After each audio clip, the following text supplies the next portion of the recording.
अभी देश में एक बहुत बड़ा भूचाल आने वाला है। वो इसलिए आने वाला है क्योंकि सरकारें आपकी जेब को नियंत्रण करने का षड्यंत्र रच रही हैं। क्या है आपकी जेब का राज, और क्या है इस पैसे की सच्चाई जो आपकी जेब के अंदर रहता है, और क्या है उस पैसे की सच्चाई जो आपके फ़ोन में रहता है। कैश की क्या वैल्यू होती है, फ़ोन के अंदर जो पैसा आपका उसकी क्या वैल्यू होती है। इस पर एक कंप्लीट वीडियो बनाऊंगा, लेकिन मैं आज थोड़े से टॉपिक आपको देना चाह रहा हूँ। एक जो मैं चाह रहा हूँ कि आप इस पर थोड़ा सा विचार करें।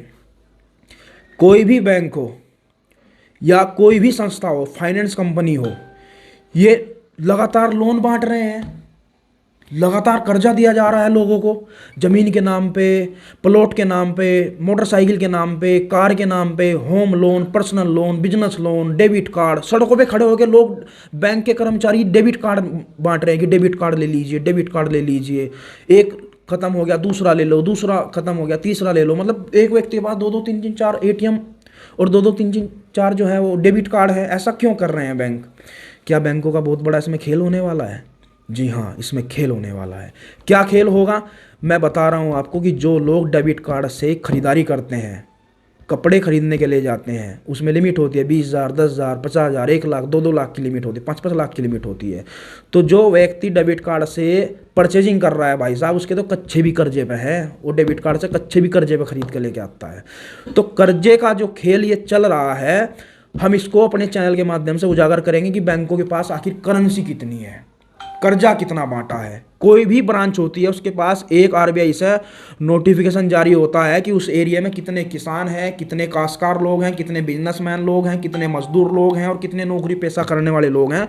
उस हिसाब से उस एरिया में वो बैंक को कितना पैसा बांटने की अथॉरिटी है।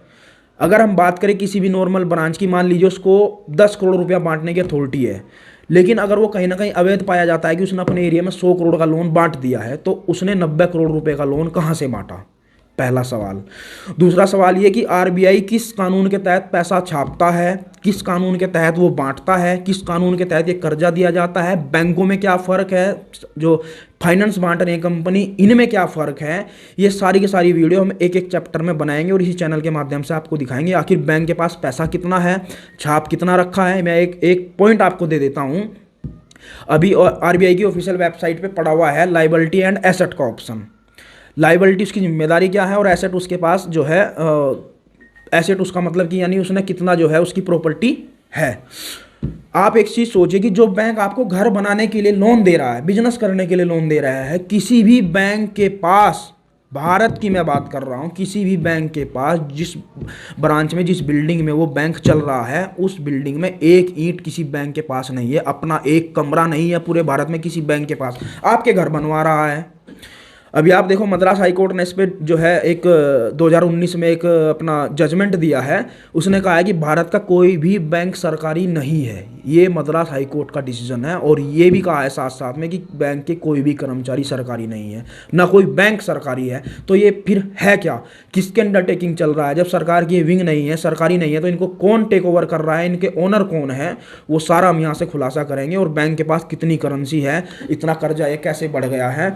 तो लायबिलिटी एंड एसेट के ऑप्शन में अगर हम आपको बताएं तो आरबीआई कहता है कि टोटल 34 लाख करोड़ रुपए की करेंसी है। कितनी करेंसी है?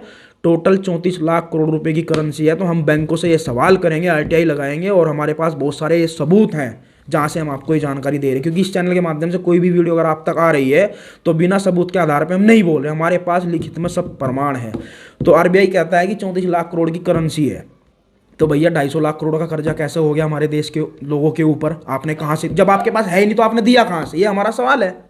आपके पास पैसा ही नहीं है उतना, तो आप दे कहाँ से रहे हो? तो ये दे रहे हैं आपको ऑनलाइन। कैश जितना है उतना ही ऑनलाइन होना चाहिए। ऑनलाइन कोई ये पैसा नहीं है, सिर्फ अंक ट्रांसफर हो रहे हैं, डिजिटल अंक हैं। ये सारा का सारा रिकॉर्ड ये अपने पास रख रहे हैं। आने वाले समय में आपकी जेब से जैसे 2000 का नोट गायब हो गया है, लेकिन वो आज भी लीगल टेंडर है, हम उस पर बनाएंगे पूरा वीडियो। और ये जो कैश है और ये जो ऑनलाइन है, इसमें क्या फ़र्क है और किस पैसे से आपको लूटा जा रहा है, इसका मानक क्या है, इसका स्टैंडर्ड क्या है, इसका मूल्य क्या है, इसका मापक क्या है, उस सारी चीज़ों पर हम बात करेंगे विस्तार से। धन्यवाद।